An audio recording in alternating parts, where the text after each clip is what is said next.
বিসমিল্লাহির রহমানির রহিম।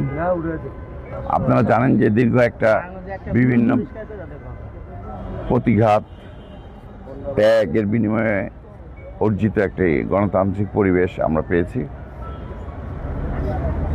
দেশের প্রধানমন্ত্রী হয়েছেন তারেক রহমান। তিনি মোটামুটি গতানুগতিক যত পদ্ধতিগুলি এগুলি ভেঙে একটা নতুন চিন্তার, নতুন ভাবনার আকাঙ্ক্ষিত বাংলাদেশের দিকে তিনি অগ্রসর হওয়ার প্রত্যয় ব্যক্ত করেছেন এবং তিনি কাজ শুরু করেছেন।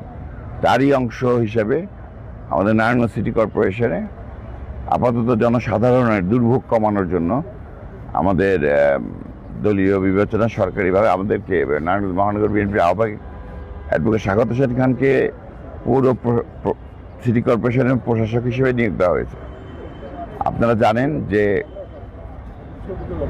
স্বাগত সাহেব উনি মোটামুটি আন্তরিক এবং তারেক জিয়ার যে নির্দেশনা যে 3 মাসের মধ্যে নারায়ণগঞ্জ ওনাকে যেমন উনি যে নিয়োগ হয়েছে 3 মাসের জন্য, উনি যদি কাজে উত্তীর্ণ হন তাহলে তাকে হয়তো এটা বাড়বে বা নির্বাচনী পরিবেশ হওয়ার পরে এটা হবে। তবে ওনার চ্যালেঞ্জ হচ্ছে আমাদের নারায়ণগঞ্জে আপনারা জানেন যানজট আমাদের এই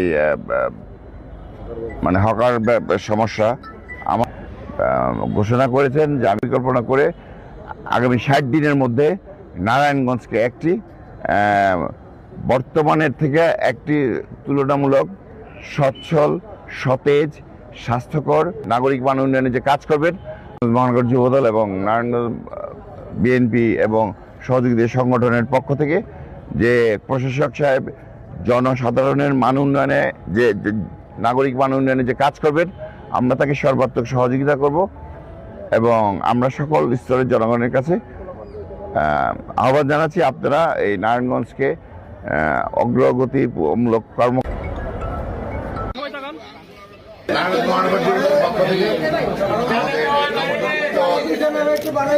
এনসিসি সম্ভাষণ শুভেচ্ছা অভিনন্দন জানাই। ইনশাআল্লাহ আপনার জন্য আমরা সাংগঠনিক কাজ করে সিটি কর্পোরেশন শান্তিপূর্ণ সমস্যার সমাধান আপনার সাথে আমরা সর্বদা